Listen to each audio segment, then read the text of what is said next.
Bismillahirrahmanirrahim. Assalamualaikum warahmatullahi wabarakatuh. Selamat pagi kami ucapkan kepada Bapak dosen dan teman-teman sekalian. Semoga tetap dalam lindungan Allah Subhanahu wa taala. Baik, kami dari kelompok 7 yang beranggotakan Alifia Umi Azizah, Febrian Lutfi Prayoga, dan saya sendiri Hanifah Munandra akan mempresentasikan materi terkait penerapan teori-teori sosiologi dalam dakwah. Yang pertama, itu ada penerapan teori struktural fungsional dalam realitas dakwah. Teori struktural fungsional dapat menjelaskan bahwa pengajian, ceramah, konseling, agama, dan pemberdayaan masyarakat ternyata mempunyai hubungan fungsional dengan masyarakat. 4 persyaratan mutlak yang harus ada supaya termasuk masyarakat bisa berfungsi. Itu dapat disebut dengan AGIL,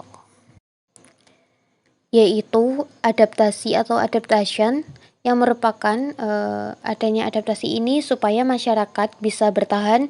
Dia harus mampu menyesuaikan dirinya dengan lingkungan dan menyesuaikan lingkungan dengan dirinya. Yang kedua yaitu pencapaian atau goal attainment, merupakan sebuah sistem harus mampu menentukan tujuannya dan berusaha mencapai tujuan-tujuan yang telah dirumuskan itu. Yang ketiga ada integrasi atau integration, merupakan masyarakat harus mengatur hubungan di antara komponen-komponennya supaya dia bisa berfungsi secara maksimal. Yang keempat ada pemeliharaan pola. Pola yang sudah ada, setiap masyarakat harus mempertahankan, memperbaiki, dan membaharui baik motivasi individu-individu maupun pola-pola budaya dan menciptakan serta mempertahankan motivasi-motivasi itu sendiri. Kemudian yang kedua itu ada teori konflik dalam realitas dakwah. Teori konflik Ralph Dahrendorf menyatakan bahwa konsekuensi atau fungsi konflik yaitu dapat mengakibatkan adanya perubahan sosial khusus yang berkaitan dengan struktur otoritas. Baik, teman-teman sekalian, di sini saya akan melanjutkan pemaparan dari Mbak Hanifah, yaitu saya akan masuk pada subbab yang ketiga mengenai teori interaksionisme simbolik dalam realitas dakwah.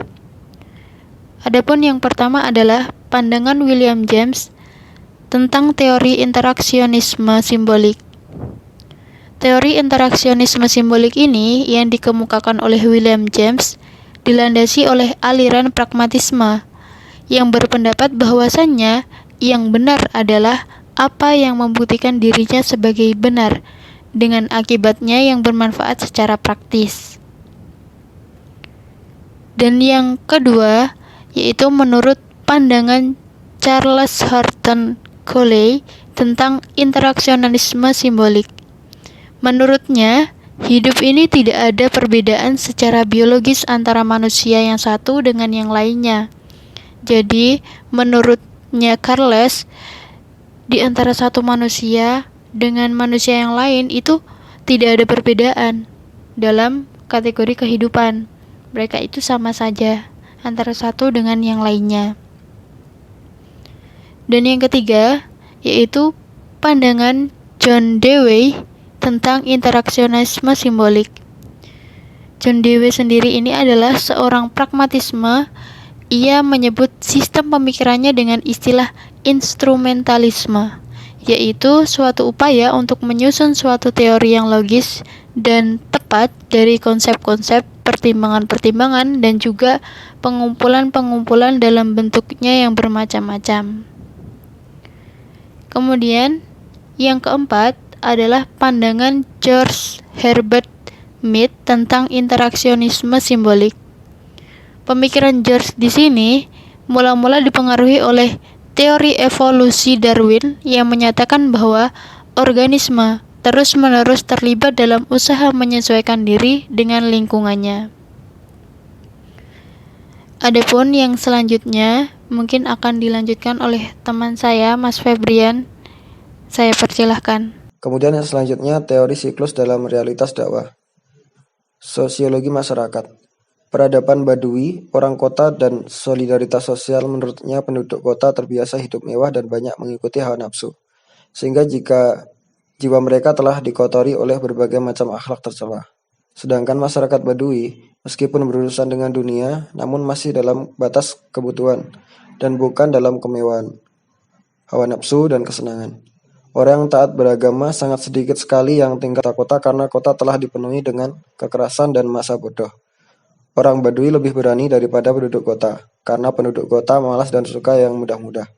Mereka larut dalam kenikmatan dan kemewahan. Mereka mempercayakan urusan keamanan diri dan harta kepada penguasa. Sedangkan orang Badui hidup memunculkan diri dari masyarakat. Mereka hidup liar di tempat-tempat jauh di luar kota dan tak pernah mendapatkan pengawasan tentara. Karena itu mereka sendiri yang mempertahankan diri mereka sendiri dan tidak minta bantuan pada orang lain. Bentuk-bentuk pemerintahan. Ibnu Khaldun berpendapat bahwa bentuk pemerintahan terdapat 3, yakni pemerintahan yang natural, siyasah tabi'iyah, yaitu pemerintahan yang membawa masyarakatnya sesuai dengan tujuan nafsu. Kemudian pemerintahan yang berdasarkan nalar, siyasah akliyah, yaitu pemerintahan yang membawa rakyatnya sesuai dengan rasio dalam mencapai kemaslahatan duniawi dan mencegah kemudaratan.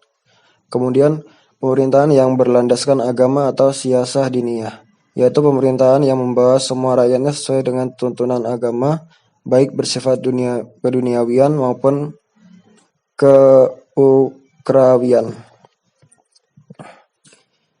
Kemudian selanjutnya teori pertukaran dalam realitas dakwah. Teori pertukaran ini dikembangkan oleh beberapa pakar sehingga terbentuk dalam beberapa jenis, diantaranya 2. Teori pertukaran sosial atau George C. Humans, bagaimana yang telah tercantum dalam bukunya yang berjudul The Human Group.